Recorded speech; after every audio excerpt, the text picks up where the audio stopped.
switch gears. It looks like Joe Rogan and comedian Andrew Schulz are weighing in on Canada's land acknowledgements. And I think this is right in your wheelhouse, given what's happening in Richmond, BC right now. Why don't we throw to that video? And I want to hear your analysis of this, Drea.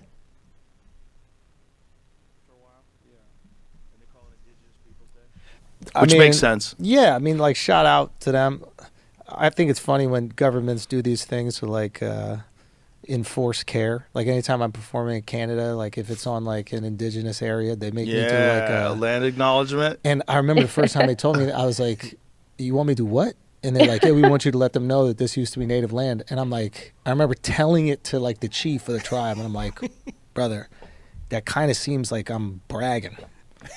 Like, I'm going up there and be like, yo, this used to be yours, but the boys came in, you know, like, got y'all the fuck out of here. Like, you really want me to go and remind everybody what happened before the comedy show? You know what my favorite part about that is?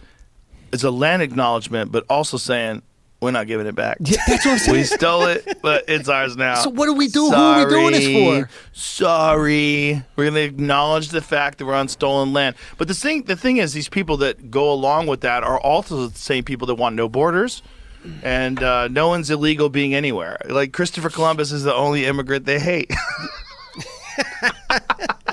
Yo, it's like there's no borders. That's a funny bit. Like, you know, no one's illegal. Hey, listen, but yet these people shouldn't have been here. We let a Spanish-speaking guy into America once.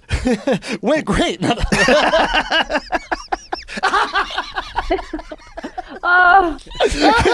see any problem with that ever. Ended the Mayan Empire. They gave them all fucking diseases. Jesus Christ. No, it's hilarious. So think about what they did, what Cortez did to Mexico. I know. Like, my God. I know, it's nuts. Yeah, fucked up shit it's happened. like, human beings did that. But also, bad. The diseases, the slaughter. Also, what they did to each other was horrible. Yeah, I mean, human beings do fucked up shit. Yeah, and That's always what it have. is. We're here now. What are we going to do now? That's my worry. It's like, what are we gonna do now? It's like you going to the doctor, you got lung cancer, and the doctor's like, let's talk about all them cigarettes you were smoking. And it's like, why don't we talk about all that chemo you're gonna give me? Like, tell me what we're gonna do now to get rid of this shit. Right. You know, Jay, it's funny when Andrew Schulz says whenever he's in an indigenous area, I would argue that's not a prerequisite. You can be in a non-indigenous area and you're still going to hear the land acknowledgement. I would argue if we ever have a Canadian land on the moon, I bet part of that speech is going to include an indigenous land acknowledgement.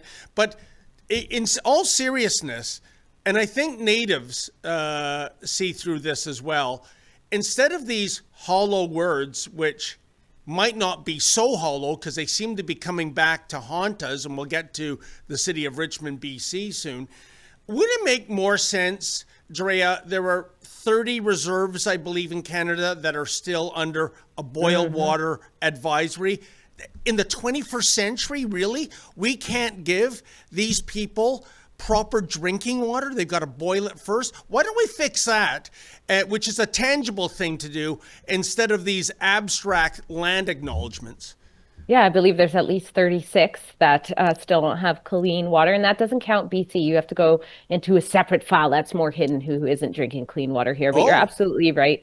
And also, in case people don't know what's going on, it is absolutely true that when you say these things, there can be a legal consequence to that. And that is being shown firsthand in the Richmond land grab that's taken place after the Supreme Court ruled that the Cowichan tribes can have Aboriginal title over fee simple property, which is supposedly the highest, most secure type of private land ownership rights you can have due to our Title Act in British Columbia. And so that's all being appealed or whatever, but you have these Richmond residents going, what the heck? And I looked back in 2021 after the false unmarked grave claims went around, and I saw that there were First Nations pressuring Richmond to go ahead and say, oh, how come you're not doing land acknowledgements like everybody else? What are you big fat racist? And the mayor of Richmond, Malcolm Brody, responded saying, back then in 2021, we can't, because of court matters, and it could have legal implications. So they have been getting your kids, your job has been getting you to do this. It's in your emails, all of this, to say you are on stolen, unceded land, which, David, you're right, nobody actually believes. No one's going to give up their property willingly for that cause. And that's a reason why some Indigenous people don't like this. They know it's all just gaslighting. However, we're seeing that you better hope you didn't say that on record, because you never know what court case you can be involved in. But in this case, the homeowners, the landowners aren't even involved in the case. This is all happening without their knowledge until it's too little too late, it would seem. And Drea, a couple of things. One, right now, can anyone in Richmond that has a house sell it? Because I'll tell you, if I was a prospective buyer with all this uncertainty, there's no chance I'm touching that with the proverbial 10-foot pole, even if it's a good deal. And secondly, I think I might be speaking for millions of Canadians if this virus spreads, that everything you worked hard for decades. I think of Lady Menzo and I over 30 years trying to get the mortgage paid off, a lot of blood, sweat, and tears. And then I have some bureaucrat come by and go, oh, by the way, you might not have clear title to your house. Right. It's not going to end well. As I said to Sheila the other day, for me, I'm probably either going to end up in jail or in the morgue, because there's no way in hell I'm giving away my nest egg after all that work. What say you? Exactly. And it's not even just about landowners. It's also about renters too.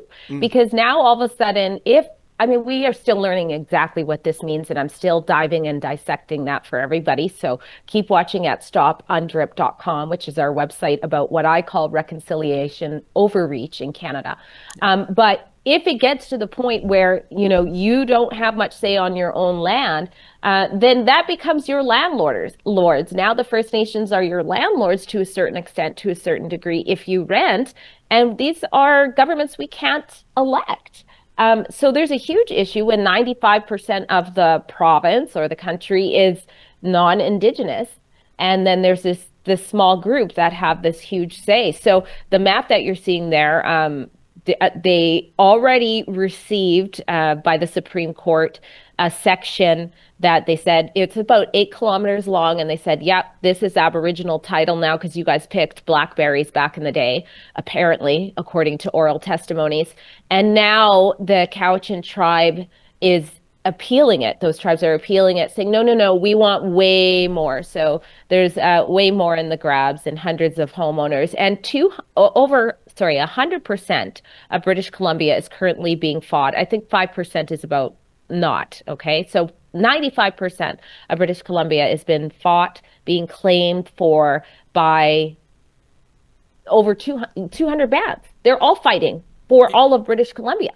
This is unbelievable. But Drea, tell me, since you are in BC, how does this help the truth and reconciliation movement? This looks more like retaliation than reconciliation. This is throwing gas on a fire, I think, when you're going around to private property owners and saying your title might not be as safe and sound as you think because of a court decision. That's what I'm getting at. There's less reconciliation and more retaliation at play here. Absolutely. This isn't working towards truth and reconciliation. It's kind of like the second wave of the Black Lives Matter movement when it was really about trying to get Trump out, and how that wasn't actually about Black Lives Mattering. And some people could see through it. I mean, you saw Black home businesses and neighborhoods, they were the ones getting destroyed in their protests if that wasn't evidence enough. So that's what's happening with this truth and reconciliation. It's all tied into the unmarked graves. They use those false claims to push a genocidal narrative that our politicians actually recognize and adopt. From there, they've been strong arming people. We were doing land acknowledgements before, but it's accelerated since then. And yet when you look at the Cowichan tribes case, well, they filed back in 2013, 11 years ago. And Musqueam, that nation is also trying to get land from Richmond. And go figure, they're the ones saying, oh, there's unmarked graves in Kamloops. So Richmond, can you please say that? We're waiting for you to say it. Like, it's such a scam. It's dividing people. In the legislature, I guess it would be 2 days. No, it was yesterday. Dallas Brody, the leader of One BC, went ahead and proposed a bill to stop land acknowledgements for tax funded, like teachers and public servants, saying that they can't do it. They could do it if it is factually correct, meaning that if it acknowledges that BC has its own sovereignty. And she said that land acknowledgements are the sign of a suicidal nation. And I thought that was a really good way of saying it. Most shocking part of all of this is with all British Columbians looking to Richmond and going, oh my gosh, how could this happen? And can this happen to where I am now? Only 5 MLAs voted in favor in, going ahead and reading this. It doesn't mean it passes immediately, but, taking this matter seriously. Only 5. So you had Dallas Brody right beside her, Tara Armstrong right beside her on the other side, Jordan Keeley, which isn't too surprising. But out of the BC Conservatives, you only had MLA Heather Moss and MLA Harman Bangu. So right after this, I'm jumping off to interview both one of the BC Conservatives who did not vote in favor of it and Dallas Brody to get those two perspectives. But pretty serious time when we bow to identity politics to the point that land security in the province, perhaps the country, goes by the wayside. What a fiasco.